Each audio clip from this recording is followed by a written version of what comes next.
Hi, Hugh here for ToneTwinning TV. It's another one of our COVID lockdown specials, I'm afraid.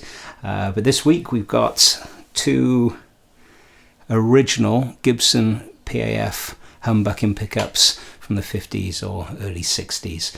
The guy who owns these has had them for about 20 years, and the one is completely original. The other one has had its cover removed and replaced, but the cover hasn't been put on particularly well. So he wants me to take the cover off, take a load of photos of the inside, and then replace the cover properly.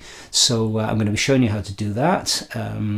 Although these are super valuable humbuckers, the principle of taking a cover off and replacing it is identical, whether it's a pair of these or DiMarzio's, Seymour Duncan's, whatever you've got. Right, so I've got a fairly hot soldering iron because I want the solder to melt quickly, and I want to minimize the amount of time that I've got the iron in contact with the pickup itself. So solder sucker's ready to go. I'm going to melt this stuff. Now I'm not going to get the cover off simply by removing this solder, I doubt. So one tiny little strand of solder there.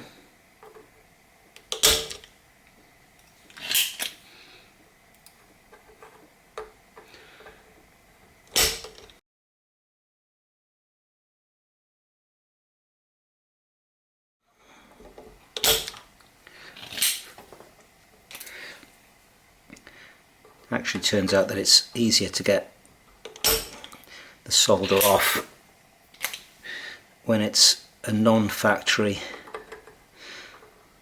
cover installation than when they're original. I guess because the solder hasn't penetrated that far. Okay, I'm just going to get a little saw now and just break the tiny little remaining bits of solder that we've got, and then hopefully this cover should come off cleanly and safely. Okay, I'm using this fairly blunt veneer saw just to break through. That went quite quickly. I'm not really pressing down at all. There we go. Simple as that. Let's move this out of the way. Alright, so hopefully now this will just pop out. As I've said, this has actually been apart before. Okay, double black.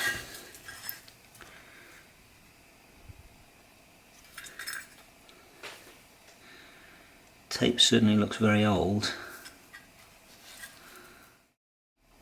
It's definitely been on there a long time. This came off a semi-acoustic. Anyway, I'm going to take a few little photos of this pickup now for the owner and get the cover back on very shortly.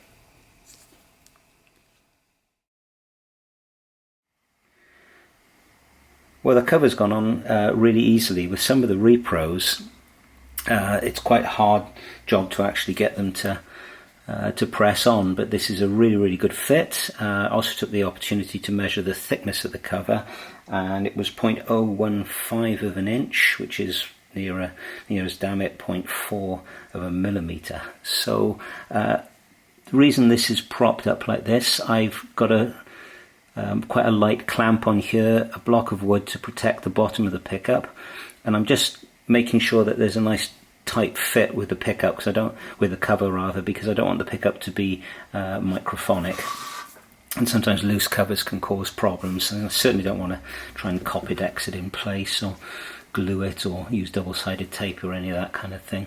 So another reason for having it like this is that gravity is your friend when you're soldering these covers, because I want the solder to run into that gap.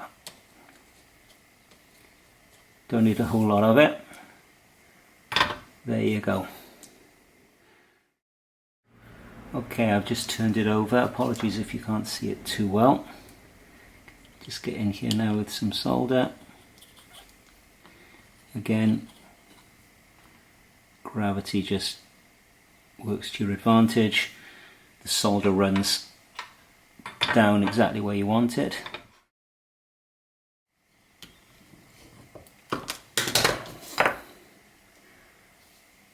There we go. Okay, just got a cotton bud here, a little bit of acetone on it. It's really not wet at all, it's just enough to take off that extra bit of residue. Obviously you want to keep the acetone as far away from as possible from the decal.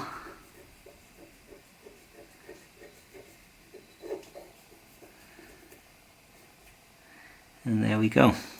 Just going to leave it at that. I'm not trying to disguise the fact that the covers have been off.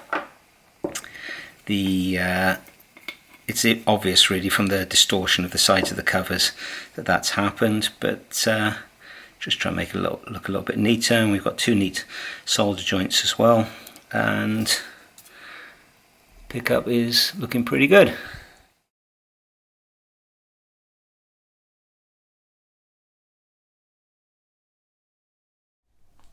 Well, that was a bit more nerve-wracking than usual, but it's such a valuable set of pickups. Obviously there's no margin for error, but it's actually quite a straightforward procedure, and whether you're working on vintage PAFs or maybe just want to hear what your DiMarzios or Seymour Duncans or whatever sound like with or without covers, the principle is exactly the same. You may also want to think about changing your covers if you have a vintage style guitar and you want to get some vintage repro covers to get a more vintage correct look. All perfectly valid.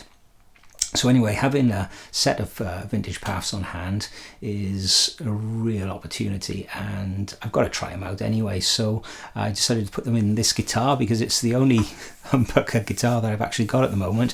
This is a 1982 Greco, which I've just re-veneered, or veneered rather, to get a more figured top, and I've also thickened up the neck a little bit. So I've put the PAFs in here, loaded it up with some parts that I've got hanging about, and I'm going to play it for you through my 1952 Fender 5A3 Deluxe. So anyway, hope you enjoyed the video, and don't forget to subscribe. We always welcome your comments, and hopefully we'll be seeing you again very soon. Dabo.